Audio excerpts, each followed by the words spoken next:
This is crazy, okay? I asked ChatGPT, why are people still working 40 hours a week when we have more wealth and technology and automation than ever before? And the answer, it read like a strategy manual for how to keep a population broke and anxious and obedient. So here's what it told me, okay? It said that the 8-hour workday has nothing to do with productivity, because studies show that most people are only productive for 3 to 4 hours a day. The system keeps them working 8 because exhausted people don't resist. They don't question anything. They don't build. They recover just enough to repeat the cycle. When people are overworked and overtired and burnt out, they spend more. They stop thinking long term, they stop building wealth, and then they pay for convenience and relief and distraction. The system, it sells you a life path that is built entirely on debt. College, house, wedding, car, kids. Life is front loaded with expenses. None of that is designed to actually generate income. By the time they're 25, they've already sold off decades of their future labor hours they haven't even lived yet. They think that's normal, but that's actually the trap.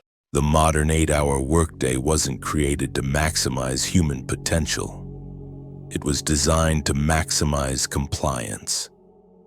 Nicole Victoria points out that most people are only productive for 3 to 4 hours, yet the system still demands 40+ hours a week. Why? Because when people are exhausted, they don't resist. They don't organize. They don't question the rules.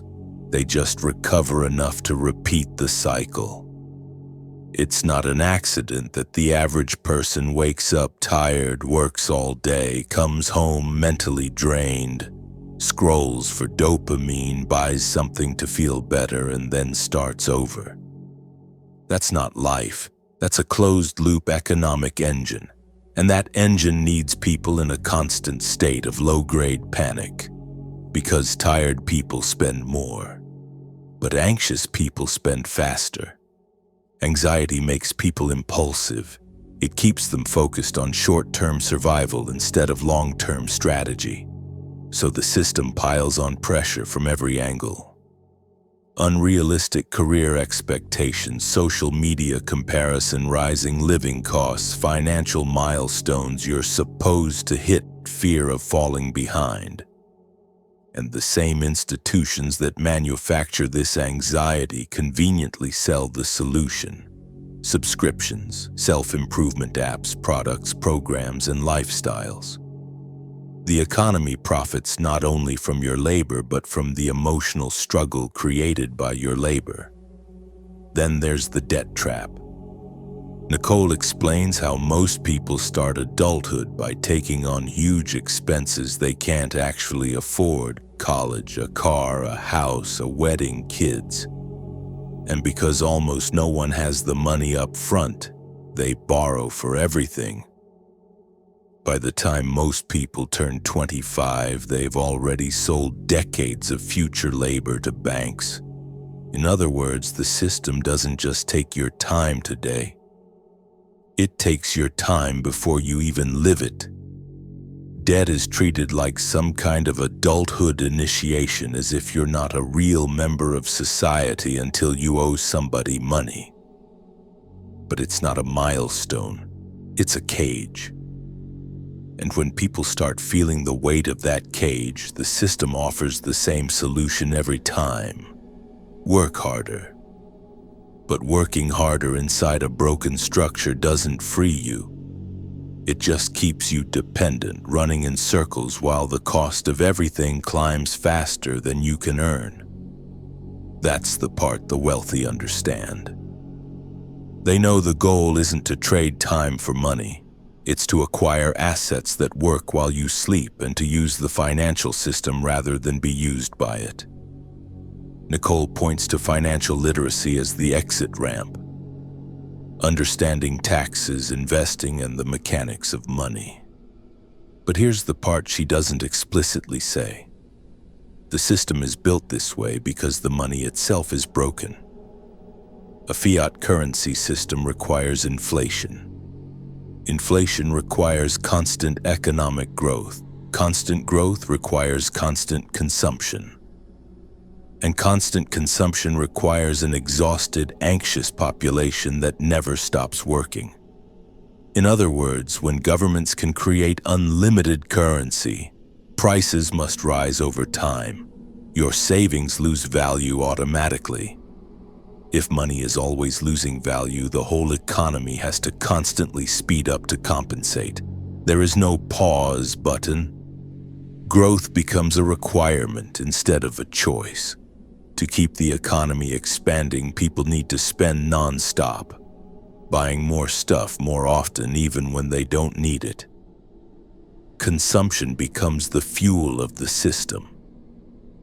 People who are tired, stressed, and stretched thin spend more impulsively and save less.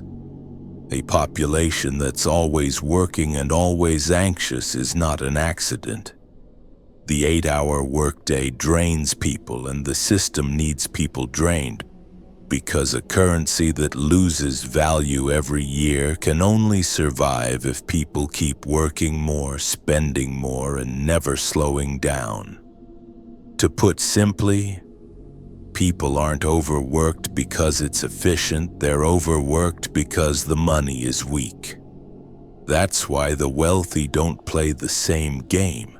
That's why corporations borrow billions at low rates while individuals drown in high-interest debt. And that's why governments need you to stay in the cycle. Your time, your stress, and your spending are what keeps the fiat economy alive. This is where Bitcoin comes in, not as some get-rich-quick gamble, not as a speculative investment, but as a completely different kind of money. A money that can't be inflated, can't be controlled by governments or banks, can't be used to trap you in debt. It encourages saving and patience, not panic spending.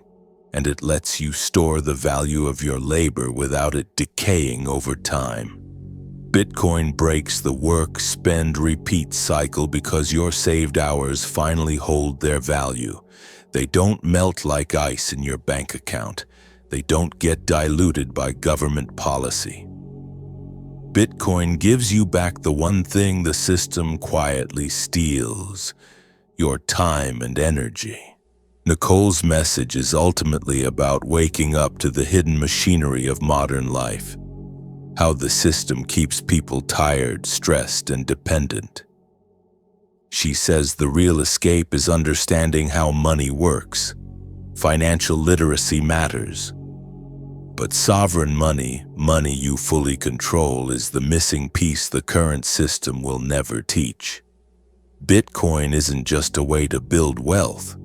It's a way to build personal freedom, a way to step out from a system built on debt, inflation, and endless work, and finally reclaim your future. If you made it to the end of this video, type Bitcoin in the comments to show you're awake, and don't forget to subscribe to stay part of the revolution.